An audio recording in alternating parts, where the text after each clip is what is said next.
Hello and welcome. My name is Hugo Curry and I'm a Year 12 high school student at the Riverina Anglican College in Wagga Wagga, Australia. This is a series of brief interviews with some of the most amazing physicists from around the world. I'm passionate about physics and will pursue a career in physics and engineering, so I'm honoured to be able to ask a few questions of some inspirational physicists. I really want to thank them all for generously taking the time to chat and, importantly, passing on their rich insights. Hopefully other students with an aptitude for physics can take inspiration and guidance from their experiences and insights to shape the next generation of physicists. Today I'm speaking to Professor Stuart Bushong. Professor Bushong has been a professor and section chief of radiologic physics at Bayer College of Medicine in Houston, Texas since 1976. Professor Bushong has been integral in the professional associations and licensure boards for medical physicists in Texas and the USA, and holds medical physics license number 0001. He has numerous textbooks in MRI, CT, ultrasound, and radiation protection, but his radiologic science textbook is in its 12th edition and used globally as a textbook for university students since 1974. Professor Bushong is a legend in radiological physics. Thank you for taking the time to share with us your thoughts and insights today. Hugo, thank you for the introduction. And it's a total pleasure for me to be with you and to have some time with you. Yes. Thank you. So first off, I'm interested to know what drew you to a career in physics, and what excites you about physics, I guess. Actually, who knows the answer to that? You know, when I was in high school, I was a pretty good student, and but not outstanding. And I was interested in science, and who knows why or what. But I got to tell you, my senior year in high school, I had taken all of the science and math that was available. And I had a physics teacher who taught physics to seniors in high school. And I had finished physics as a junior, so there wasn't any more science for me to take. And it turns out, and I totally admire this guy and have thanked him many times over. Edmund Burke was his name. He was my physics teacher, and there were several others in my class who were also, he started what he called an advanced science course for 6 of us. There were just 6 in the class. And we spent our senior year with Edmund Burke. And that's what really pushed me on to physics at the university level. One of my fellow students in that class was a guy named Alan Haught. And that year, when we graduated from high school, Alan Haught was and I've forgotten exactly what the title was, but it was the Westinghouse Science Talent Search #1. He was the #1 high school student in this Westinghouse Science Search or whatever. Well, anyway, I'm disappointed that I've lost track of Alan Haught. I don't know where he went or what he did or anything. I've tried to find out, but I know he went up in New England somewhere and that was the end of it. Anyway, so why to get into physics? Edmund Burke, that's why. And I will forever hold him responsible. Yeah, I think that having good teachers and mentors is very, very important. Because I mean, if a teacher is, doesn't excite students about physics, they're not going to ever, get into a career in physics or any science, really. Yes, yes. So what do you see on the horizon of physics that would inspire the next generation of physicists? When I talk about physics, wait a minute, I want to show you something. Watch this. If we're talking about physics, I got to look like a physicist. All right. So the next generation of physicists, there is so much on the horizon right now that is absolutely spectacular. And I'm having more fun personally just trying to keep up with what physicists are doing today. And I think what I would have those who are students like yourself right now, getting ready to go to university, stay in touch with, we know, artificial intelligence right now, all right? And there's just a ton of work coming out in artificial intelligence. But I think what's going to rule beyond that is something called quantum computing, where instead of considering the dipole state of an electron up or down, clockwise or counterclockwise, we're now considering, physicists are now considering the metastable states of electrons and have already put this together into a showboat kind of computer called a quantum computer. And I bet you, I don't know for sure, but I bet you within 5 years, we'll scrap all of our digital computers and we will buy quantum computers. So that's where we're going. Yeah. Yeah, cool. Yeah. We definitely have heard a little bit about quantum computers down here. I think a couple of our universities have got a pretty good quantum program developing quantum computers down here in Australia. Excellent. Yeah, no, it's coming. Yeah. Hang with it. Yeah. You could be the quantum computing guru.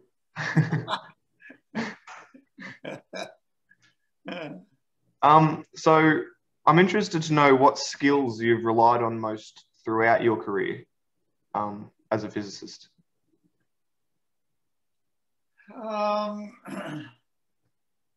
I would say communication skills. Wait a minute. I would say communication skills. For instance, magnetic resonance imaging, the physics of MRI, as a medical physicist in imaging and that sort of thing, is really difficult to explain. Now, let me give you another example. I never talk, oops, I got this on backwards. Look at that. You see that? You see what that is? That's hard to do on. You see what is that? Hugo, what is that on my head? A penguin. A penguin. Do you know the penguin tail? I don't think I do, no.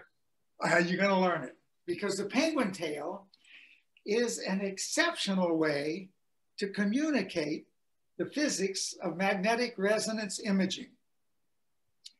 Penguin tail goes like this. In the Antarctic, there is a beautiful iceberg that is so glorious that it attracts penguins from far and near. And these penguins climb up on the iceberg until the iceberg is saturated with penguins. The next penguin to climb up on the iceberg pushes a penguin off. The iceberg cannot hold any more penguins because it's saturated, and one on, one off establishes the state of equilibrium. Saturation, equilibrium. That's the physics of the penguin tail. When I'm lecturing about MRI or about anything, I will always start with the penguin tail, and I'll point out that my lecture today is an extension of the penguin tail, because most of what you're going to hear from me for the next 60 minutes is baloney. But when I say on a slide that this slide is a penguin, that means there's information on this slide that you got to stick on your iceberg, which is your mind. And you do this without any consideration for what penguin is being pushed off. You got that? The penguin tail. You're nothing else. The penguin tail is a great way to pass on physics to unknowing audiences. So you've had such an amazing career. I'm interested to know what you consider the highlight of your career to be. Oh, that's another exceptional question. And I would say that there are many. Let me give you the earliest. Because when I finished high school, I went to the University of Maryland. Here in the United States, if you hold your hand up like this, this is the hand signal, the hand sign of a Baylor Bear, the Bears of Baylor University. If you roll your hand over and you hold it like this, This is the hand sign of my university, which was the University of Maryland. And that university's mascot is a turtle, the Maryland Terrapins. So I graduated from University of Maryland with a degree in nuclear physics. And I ended up in Idaho at the time it was called the National Reactor Testing Station. And I'm working on a paper right now, and the title of the paper is Anyone Else? And the question is, and I think the answer is no. Is there another medical physicist out there? Because you'll see this in medical physics. Is there, when I get it, is there another medical physicist out there who has participated and helped to melt down 2 nuclear reactors? Because that's what got me started. I went out to Idaho in nuclear physics, actually in health physics, and I'm working out there, and we melted down the SL1, stationary low power. 3 guys died in that reactor accident. And I was, that night, I got a call from my boss at 2 o'clock in the morning. And he said, Stuart, their alarms are going off at the SL1, get the pool car and go. So a guy named Stan Herzinger and I got in the car and went out there, and I was the first one in the SL1, climbing around and up onto the operating floor, and saw one guy was impaled into the ceiling because he'd been screwing around with a control rod. Anyway, 3 guys died in that. So I quit that job and took a job with Westinghouse in Pittsburgh and went to work at the Westinghouse testing reactor. And guess what happened? We melted that down. And that's when I discovered medical physics, and that's how I got into medical physics. So that's what's important. That was a very important period for me, medical physics. That's what got me into medical physics. I obviously didn't have any skill set for nuclear physics. Yeah. So, talking about your work in nuclear reactors, I'm interested to know what that was like, and do you have any insights from those experiences from your early years? The one thing that I do remember from the early years, and it's something that I practice daily today, because I learned this from a guy named John Burdine. And I'm sitting in Burdine's office, and we're talking about something. I've forgotten why I was there. He was my boss at the time. And we're sitting there, and I don't even remember what the discussion was about, but he interrupted me because I said to him, hey, we can take this up tomorrow, the next day, or do it later. And he said, no, we got to get to the answer now. And he called 2 other people into his office, and whatever it was, we did it right then and there. And I have used that approach to so many situations since then. And that is, I try really hard not to put something off. If I have a situation that requires attention, and the attention can be now or later or next month, or I do it now if I can, just because if I don't, I'll forget, and I forget more and more. So yeah. That's good. That's a good question. And I'm very appreciative to Burdine for that. Yeah. Yeah. So is there anything in physics that's important or contentious that you would like to see the next generation of physicists work on? I guess we were talking about AI and quantum computing before. I guess, does that kind of fit that model? Yes, that of course does fit the model. But what really is neat about medical physics is that I am embroiled right now in a controversy, and I am on the minority side of the argument. And it has to do with, I mean, this is very mundane, but it has to do with specific area shielding. Gonad shields, for instance, in projection radiography, in radiography, fluoroscopy, see, whatever. And just 2 years ago, and I didn't even know this was on the pipe, but a paper was published that basically said we got to abandon gonad shields because the technologists don't know how to apply them, and they don't collimate properly, and it drives up the ABS system. And anyway, and I saw this and I immediately said, this doesn't make any sense. Anyway, I have written one contra article that has stimulated several other articles by other medical physicists who disagree with me, who say, hey, nah, we agree. We agree with the position that it's time to abandon specific area shielding. And the reasons that they give is that because we can't teach how to do it correctly. At any rate, I don't agree, and I'm working on another paper on this right now. So that's what's really good about medical physics, because you're dealing with patients in patient situations. New stuff comes up all the time. Tomosynthesis, brand new. I mean, not brand new, within the last 5 years, and it's going to take over. I think tomosynthesis will take over for radiography, for mammography already. Yeah. Yeah, it's good. It's good stuff. It's all good stuff. Yeah, cool.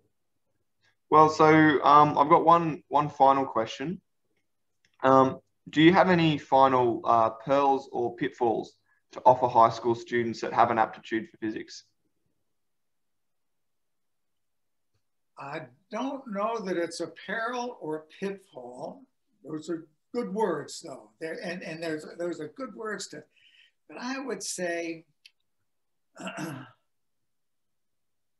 that when I was in high school, and even today that I have grandchildren in high school, and they're all, the students today, Hugo, are super smart.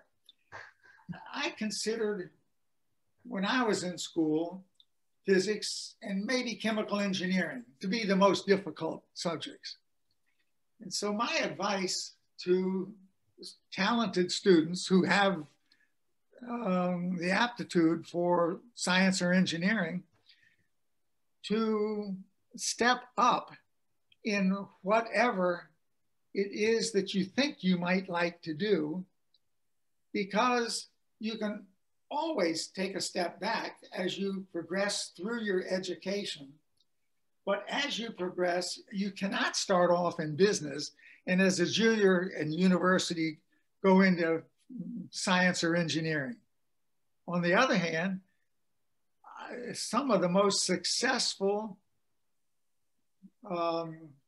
salespeople that I have dealt with through the years who have sold X-ray equipment, working for GE and Siemens and Toshiba, those, and I think of 3 or 4 guys who started off and graduated as either an engineer, or I'm thinking of one in particular that graduated as a lawyer.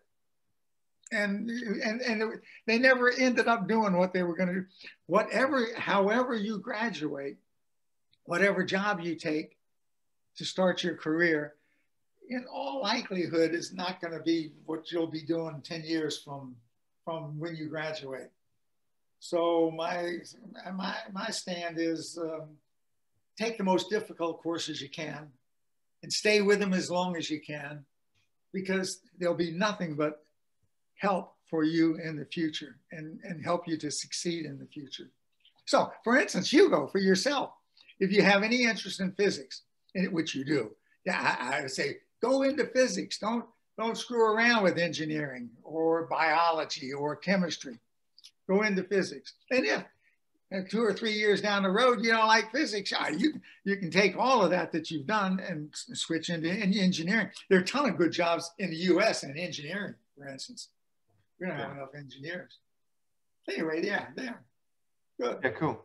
Well, thank you so much for such a rich insight into the world of medical physics and physics in general.